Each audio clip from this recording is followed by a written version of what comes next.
The Betrayal, the Galactic Council had ruled for 10,000 years.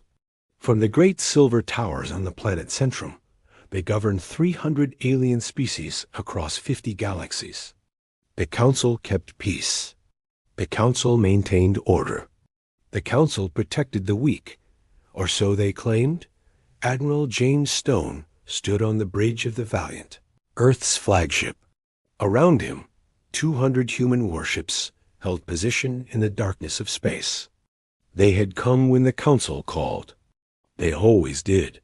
"Sir, we're receiving coordinates from Council Command," said Lieutenant Emma Cross. She was young, barely 30, with sharp eyes that missed nothing. "They want us to jump to the Creo sector." Stone frowned. The Creo sector was deep in enemy territory. The Devourers had conquered that region 3 months ago. The Devourers were an ancient race that consumed everything in their path. Planets, ships, entire civilizations. Nothing remained after they passed through. "That's suicide," muttered Captain Frank Miller from his station. Miller was Old Navy, with gray hair and scars from a dozen battles. "Why send us there alone?" "Because the Council commands it," Stone replied. But doubt crept into his voice. On Earth, in the underground war rooms of Geneva, Ambassador David Wright read the same orders. His hands shook. Something was wrong. The Council had been acting strange for weeks. Secret meetings, closed doors, whispered conversations that stopped when humans entered the room. Wright accessed his private terminal and began digging through classified files. What he found made his blood run cold. In space, a human fleet prepared to jump. 200 ships, 20,000 sailors, the pride of Earth's military. They had fought for the Council for 50 years. They had bled for alien races that barely remembered their names. They had died protecting worlds they would never see again. "Jump in 30 seconds, announced Cross. Stone watched his fleet on the display. Good ships, good people. He had trained many of them himself. He knew their families. He had written letters to their children. "Sir, I'm picking up something odd," said Miller. "There's a data packet hidden in the Council transmission. It's encrypted with an old Earth code." "What?" Stone moved to Miller's station. "Who sent it?" "According to this. Ambassador Wright, sir. From Geneva." Stone opened the file. His face went pale. The message was simple. "It's a trap. They betrayed you. Don't jump." But it was too late. "Jump initiated," called Cross. "We're going in." Space twisted. Reality bent. The fleet disappeared from Centrum space and reappeared in the Creos sector. They jumped into hell. 5,000 Devourer warships surrounded them. Massive black vessels that blotted out the stars. Their weapons were already charging. The trap was perfect. Inescapable. "Shields up." Stone shouted. "Battle stations." All ships, defensive formation. The Valiant shook as the first enemy shots hit their shields. Alarms blared.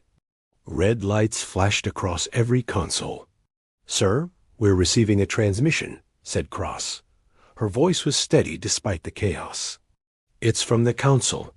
Put it through." The face of High Counselor Thex appeared on screen. He was a tall alien with 4 eyes and silver skin. He had always smiled at human delegations. He had called Stone friend many times. He wasn't smiling now. "Admiral Stone," Thex said calmly, "the Council thanks you for your sacrifice. Your deaths will buy us time to evacuate our core worlds. Humanity will be remembered as heroes." The transmission ended. Stone stood frozen. Around him, his crew stared in shock. They had been betrayed, sold out, sent to die so that others might live. Miller spoke first. "Orders, sir?" Stone looked at his fleet. 200 ships against 5,000. 20,000 humans who trusted him, who followed him into this trap, he thought of Earth, of blue skies and green fields, of cities that reached for the heavens, of a species that refused to quit. "Send a message to all ships," Stone said quietly. His voice was cold as ice. "Tell them the truth. Tell them we've been betrayed. Then tell them this ... He looked directly at the camera. "Tell them it's time to wake up the fleet." Asterisk the awakening, the Devourer fleet closed in like a dark fist. Their ships moved in perfect formation, blocking every escape route. They had done this 1,000 times before. They knew how prey behaved when trapped. First came panic, then desperate attacks. Finally, acceptance of death. But humans were different. "Message sent to all ships, sir," reported Cross.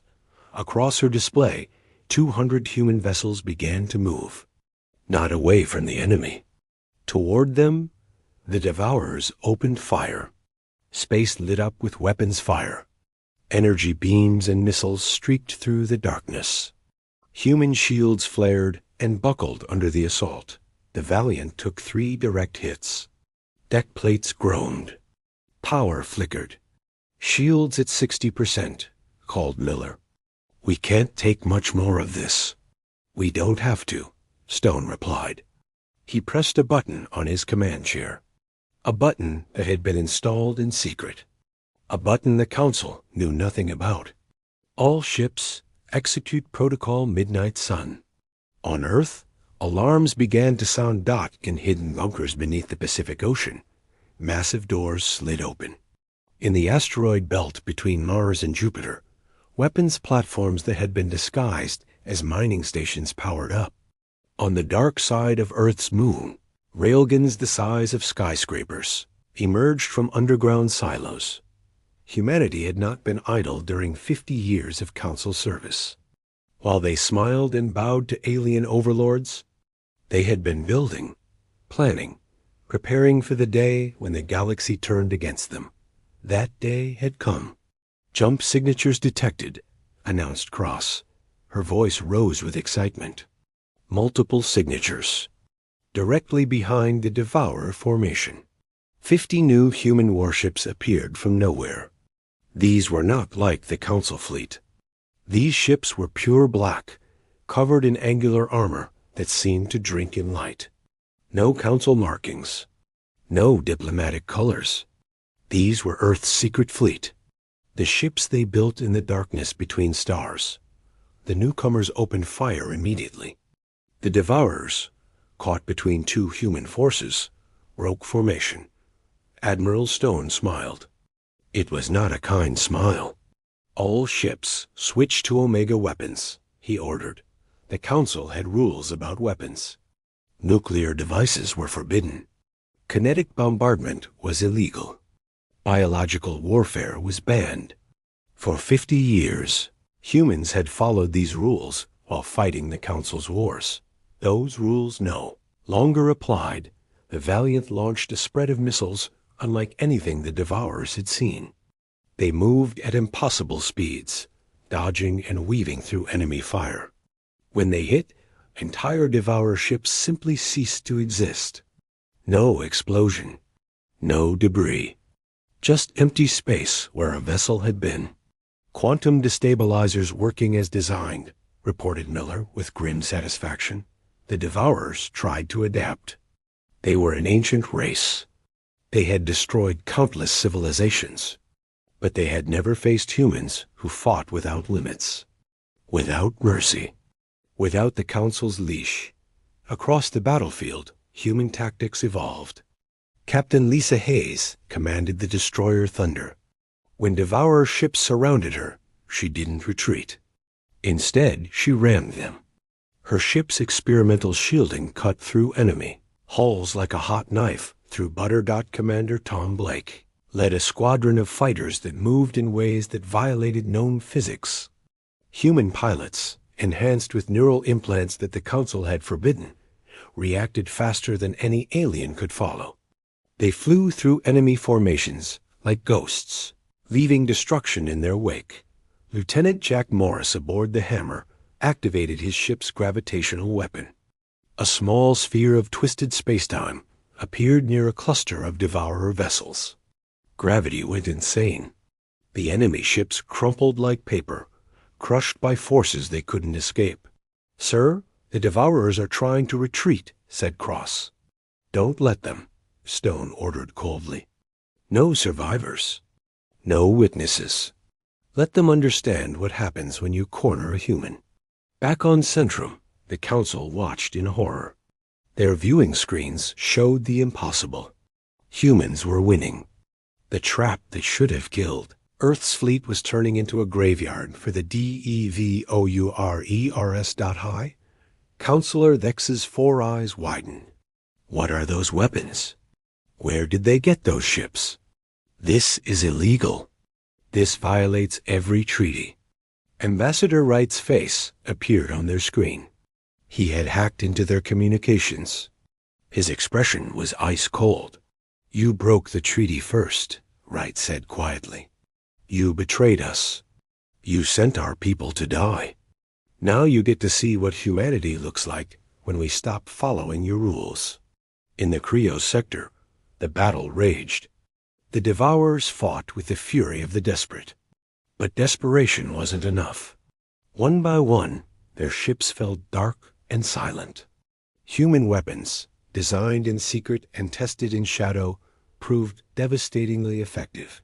Stone watched the tactical display. The Devourer fleet was breaking apart. In 30 minutes, humans had turned certain death into total victory. But something else was happening. New contacts appeared on his sensors. Lots of them. "Sir, jump signatures all around us," warned Cross. It's the Council fleet. 2,000 ships. They're taking up attack positions." Stone's jaw tightened. So that was the Council's plan. Let the Devourers weaken the humans. Then finish off whoever survived. The Council had made a fatal mistake. They assumed the trap would work. "Send a message to Earth Command," Stone said. His voice was calm, deadly calm. "Tell them to activate the Guardian Network. All stations. Full power."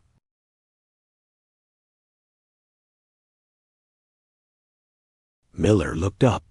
"Sir, that will reveal everything. Every secret base. Every hidden weapon. The entire galaxy will know what we've built." "Good," Stone replied. "Let them know. Let them all know. Earth is done hiding." Across human space, the Guardian Network came online. 300 defense platforms. 50 secret shipyards. 100 weapon satellites that could crack planets. The galaxy was about to learn a terrible lesson. Never betray humanity. The reckoning the Guardian Network activated across human space. Energy signatures bloomed like deadly flowers. Every alien species with sensors pointed at Earth's territory saw them.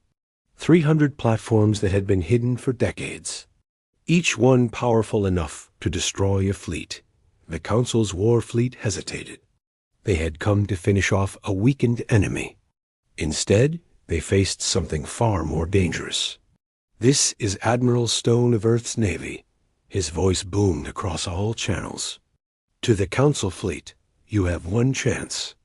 Leave now, or join the Devourers in the dark." High Counselor Thex's response came quickly. "You dare threaten us? We are the Council. We have ruled for 10,000 years. Surrender immediately, or face total destruction." Stone's laugh was cold and bitter. "You've ruled because we let you. Every war you sent us to fight, we won. Every enemy you pointed us at, we destroyed. And you repaid us with betrayal.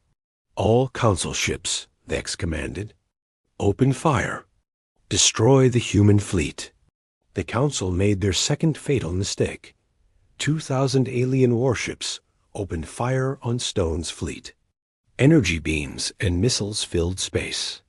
It should have been overwhelming. It should have been the end. Instead, space itself seemed to tear apart. The Guardian platforms fired. Not at the Council ships. At the space between them, reality twisted. Wormholes opened and closed in microseconds. Half the Council's missiles disappeared into nothing. The other half redirected back at their own ships. That's our new toy, Miller said with dark satisfaction. Spatial manipulation technology. We've been working on it for 20 years. The Council fleet scattered in panic. But there was nowhere to run. Human ships from the secret fleet moved with predatory grace, cutting off escape routes. The 200 vessels that had been trapped were now the hunters. Sir, the Devourers are regrouping, reported Cross. They're trying one last push. Stone nodded. Let them come. Lieutenant Cross, activate the resonance cannons. The resonance cannons were humanity's darkest secret. They didn't destroy matter. They destroyed the bonds that held matter together. At the molecular level, across entire regions of space, the Valiant fired. A wave of invisible energy spread outward. When it hit the Devourer ships, they simply fell apart. No explosion. No fire. Just millions of pieces drifting in the void. In 30 seconds, the entire Devourer attack force ceased to exist. The Council fleet froze. They had never seen such a weapon. Such complete, absolute destruction. This is impossible, Dex whispered. How did humans develop such technology? We monitored you. We limited your research. We controlled your access to advanced science. Ambassador Wright's voice cut through the silence. You controlled what we showed you. While your inspectors toured our public labs, our real scientists worked in places you never knew existed. Under oceans. Inside asteroids. In stations beyond your sensor's reach. You thought we were loyal pets. We were preparing for this day. The battle was over. The Devourers were destroyed. The Council fleet was broken and scattered. Human ships dominated the battlefield, but Stone wasn't finished. Open a channel to all Council worlds, he ordered. I want every species to hear this. His face appeared on billions of screens across the galaxy. In Council chambers. In alien homes. On ships and stations throughout civilized space. People of the galaxy, Stone began. Today, the Council betrayed Earth. They sent us into a trap. They tried to sacrifice us to save themselves. They believed we would die quietly. They were wrong. He gestured to the battlefield behind him. Debris from thousands of ships drifted in the darkness. This is what happens when you betray humanity. The Council is no longer fit to lead.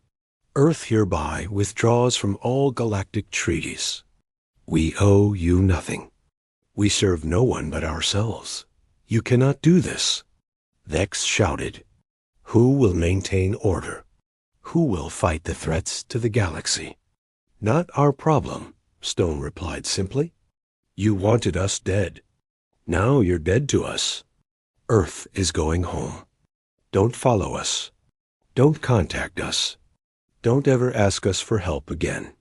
Across the galaxy, reactions were mixed. Some species cheered. They had resented Council control for centuries. Others panicked. Without human warriors, who would protect them? A few alien races sent secret messages to Earth, messages of respect, of understanding. They had been betrayed by the Council too. Perhaps someday they could work with humanity, as equals, as partners, not as masters and servants. The human fleet began its journey home. 200 ships that had faced 5,000 enemies and survived. Behind them, they left a changed galaxy. On the Valiant's bridge, Stone watched Earth grow larger on his screens. Blue and green and beautiful. Home. What happens now, sir? Asked Cross. Stone thought for a moment. Now we rebuild. We fortify. We make sure no alien force ever threatens Earth again. And if anyone tries, he smiled grimly, we remind them what happened in the Krios sector. Earth's war fleet returned to a hero's welcome. But the celebrations were brief. Humanity had work to do. The Guardian Network needed expansion. New ships needed building. Alliances with friendly species needed forming. The Council limped on, weakened and humiliated. They passed new laws, new restrictions. But none applied to Earth. Humans had proved they were beyond Council control. In the following years, other species left the Council too. Some peacefully, others through rebellion. The 10,000-year-old order crumbled. And Earth watched from the darkness. Alone but undefeated. Free but vigilant. Ready but unwilling to fight unless forced. The galaxy had learned a hard lesson. Humans could be friends, could be allies, could be trusted partners. But betray them, corner them, threaten their home, then you faced something ancient and terrible. Something that evolution had burned into human DNA over millions of years of survival on a deadly world. You faced humanity at war. And nothing in the galaxy was more dangerous than that. The end asterisk.